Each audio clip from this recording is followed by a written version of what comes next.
দীর্ঘদিন পর আজ রেড ক্রিসেন্টের ভোট দিতে পেরে অনেক আনন্দিত।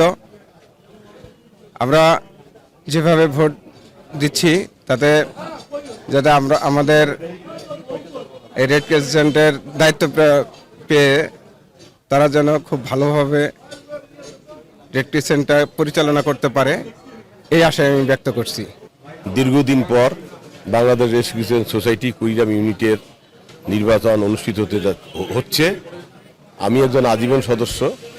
আমার খুব ভালো লাগছে যে দীর্ঘদিন পর আজকে ভোট দিতে পেরেছি এবং আমরা চাই রেড ক্রিসেন্ট যে আত্মমানবতার সেবা যে এগিয়ে যায় এবং এটি আমি মনে করি এই ভোটে যারা জয়লাভ করবেন তারা যেন এই দিকটা বিবেচনা করে এবং আমাদের যে বন্যা খরা এবং দুর্যোগ যে লেগে আছে কুড়িগ্রামে সেক্ষেত্রে রেড ক্রিসেন্ট আরও এগিয়ে আসবে এবং যারা নির্বাচিত তাদের আগাম শুভেচ্ছা জানাচ্ছি।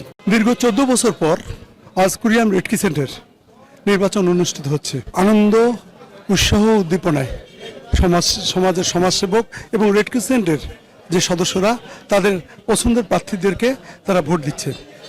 কুড়িগ্রাম রেড ক্রিসেন্টের এবারের ভোটে দুটি প্যানেল দাঁড়িয়েছে, একটি বিএনপির প্যানেল আর একটি এনসিপির প্যানেল। বিএনপির প্যানেলে 7 জন প্রার্থী দিয়েছে তাদের, আর এনসিপির মাত্র 4 জন দিয়েছে। 665 জন ভোটার তারা ভোট দিচ্ছে। সারা জেলার যেসব রেড ক্রিসেন্ট ভোটার আছেন তারা এসেছেন তাদের নিজ নিজ প্রার্থীকে ভোট দিতে এবং এই ভোটের মাধ্যমে এবার তারা একজন তাদের পছন্দের প্রার্থীকে তারা জয়লাভ করাবেন। এই কুড়িগ্রামের রেড ক্রিসেন্ট আরও উন্নত হয় এটি এই কারণেই এবারকার নির্বাচন। দীর্ঘ 14 বছরে একবারও ভোট হয়নি, শুধু তাদের মনোনীত প্রার্থী করেছিল, কিন্তু এবারেই যে ভোট হচ্ছে এটা চরম উৎসাহ উদ্দীপনার মধ্যে এই ভোট অনুষ্ঠিত হচ্ছে। সকাল 9টা থেকে বিকেল 4টা পর্যন্ত একটানা ভোট চলবে। ভোটাররা তাদের পছন্দের প্রার্থীকে এই সময় তারা ভোটে নির্বাচিত করবেন, কিভাবে তাদের পছন্দের প্রার্থী জয়লাভ করে সেজন্যই তারা চেষ্টা করছেন।